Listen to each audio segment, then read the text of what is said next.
Bonjour à toutes et à tous, aujourd'hui nous allons déballer ce petit bijou. Alors c'est parti pour le déballage du Digiphantom 3 professionnel. Le paquet est assez volumineux et à l'intérieur on va retrouver différentes choses. Tout d'abord un petit emballage qui contient les notices de démarrage rapide dans différentes langues, dont le français, et on va retrouver aussi des autocollants de différentes couleurs qu'on pourra poser sur notre Digiphantom. Ensuite on a le Digiphantom 3 qu'on verra plus tard. Puis la télécommande qui elle est assez massive.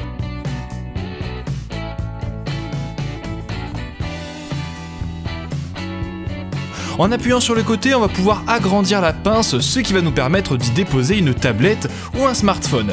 Attention pour les iPad 3 et ceux d'une génération plus vieille, elle ne rentrera pas. Si vous avez un téléphone par contre, ne vous en faites pas, il suffit de relever les petites griffes et de le déposer.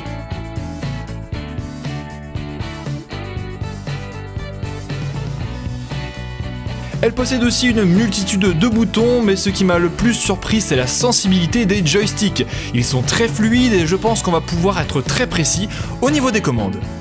On retrouve aussi des cartons qui contiennent d'une part le chargeur ainsi que le câble USB pour mettre à jour notre drone, puis différentes pièces de rechange. Le chargeur lui comporte deux embouts, un pour la télécommande et l'autre pour la batterie.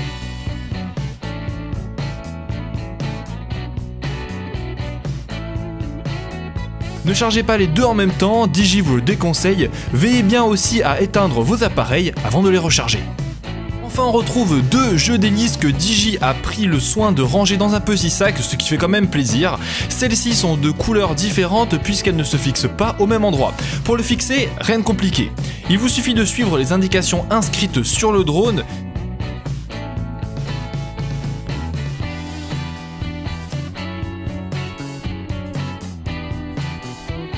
Et si vous vous trompez quand même, ne vous en faites pas, tournez-les dans un sens, si ça rentre pas, tournez-les dans l'autre. Par contre, ça sert à rien de serrer trop fort puisque en vol, elles vont se resserrer automatiquement. Je ne sais pas si c'est le cas chez tous les revendeurs, mais en tout cas chez la caméra embarquée, on vous livre un petit récapitulatif des règles à suivre lorsque vous utilisez votre drone. Et bah ça, je trouve que c'est quand même une bonne initiative parce que souvent les gens se trompent et volent un peu n'importe où et n'importe comment.